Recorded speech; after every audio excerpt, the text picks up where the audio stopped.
আসসালামু আলাইকুম। যারা কথায় কথায় বলেন যে আমি না বলতে পারি না, এই আমি কাউকে না বলতে পারি না রোগে যারা ভুগছেন, তারা না আঘাতটাও খেতে চায়, তলাকটাও কুড়াতে চায়। এই আমি না বলতে পারি না, এটা আসলে আমি মনে করি যে একটা বিশাল বড় রোগ বা বিশাল বড় দুর্বলতা। আপনি আপনার যে মতামত, সেই মতামতের সবচেয়ে বেশি ইম্পর্টেন্ট যেটা, সেটা হচ্ছে না বলতে পারা। আর যখন আপনি না বলতে পারবেন না, তখন আপনাকে বিভিন্ন সমস্যার সম্মুখীন হতে হবে এবং অনেক কিছু আছে যেটা হয়তো আপনি করতে চাচ্ছেন না, সেই অনেক কিছু আপনাকে দিয়ে করাবে মানুষ, সেই অনেক কিছু আপনাকে করতে হবে। এখন আমি না বলতে পারি না বলা মানুষগুলো, আপনারা কি ইন্টেনশনালি মানুষকে না বলতে পারেন না, নাকি আসলেই আপনারা অনেক বেশি বিনয়ী তাই মানুষকে না বলতে পারেন না?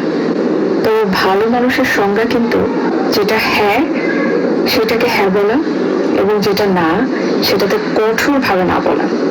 হ্যাঁতে হ্যাঁ মেলানো আর নাতে না মেলানো কিন্তু কোনো ভালো মানুষের লক্ষণ নয়। বেশিরভাগ ক্ষেত্রে খুব দুষ্ট মানুষ যারা হয় তারা খুব মিষ্টভাষী হয় এবং তারা আপনার সবকিছুতেই তারা হ্যাঁ হ্যাঁ না না সবকিছু মেলানোর চেষ্টা করে, বিকজ তারা চেষ্টা করে সবার সাথে তাল মিলিয়ে চলার জন্য, সবার সাথে নিজেকে ভালো হিসেবে প্রমাণ করার জন্য সবার কাছে। আসলে একজন মানুষ কখনো সবার কাছে ভালো বা সবার কাছে একই সাথে খারাপ হতে পারে না।